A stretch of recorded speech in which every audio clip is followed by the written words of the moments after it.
జగిత్యాల జిల్లా కేంద్రంలో వరి ధాన్యం కొనుగోలు కేంద్రాన్ని ఎమ్మెల్యే సంజయ్ కుమార్ పరిశీలించారు. నియోజకవర్గంలో మొట్టమొదటిగా చెల్గల్లో కొనుగోలు కేంద్రం ప్రారంభించినట్లు ఎమ్మెల్యే చెప్పారు. 10 రోజుల్లోగా వరి ధాన్యం కొనుగోలు పూర్తి చేస్తామని, రైతులు ధాన్యంలో తేమ లేకుండా జాగ్రత్త పడాలని సూచించారు. తరుగు తీస్తే తమ దృష్టికి తీసుకురావాలని రైతులకు సూచించారు. మిల్లుల ఎదుట ధర్నా చేయాలని, రైతులను రెచ్చగొట్టడం సరికాదని తెలిపారు. 16వ తారీఖు అంటే ఇవాళకి 33 రోజులు అవుతుంది. దగ్గర 34 రోజులు.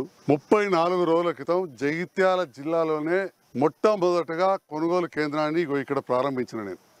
ఆ ప్రారంభించిన సందర్భంలోనే చాలా స్పష్టంగా చెప్పడం జరిగింది.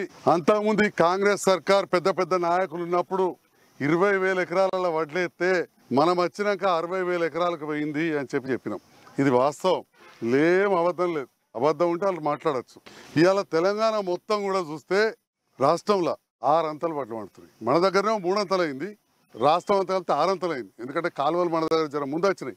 ఇప్పుడున్న కాంగ్రెస్ నాయకులు లేకముందే వచ్చినాయి. మా తాతల నాడు మీ తాతల నాడు వచ్చినాయి. వీళ్ళు వచ్చినాయి కాదు. కానీ వేరే కాడ కేసీఆర్ సార్ కొత్త కాలువలు దవ్వుడు, చెరువులు దవ్వుడు తోటి మొత్తం రాష్ట్రం మీద 6 అంతలు అయినాయి. ఇవాళ దేశం మీద ఎన్ని వడ్లు పడుతున్నాయో అన్ని వడ్లు మన తెలంగాణలో పండుతున్నాయి. మరి ఎట్లా పండుతున్నాయి? వటినే పండిస్తున్నారు మీరు అందరు. అంతకుముందు ఎందుకు పండియాలి, ఇప్పుడు ఎందుకు పండిస్తున్నారు? దానికి కారణం ఏంది?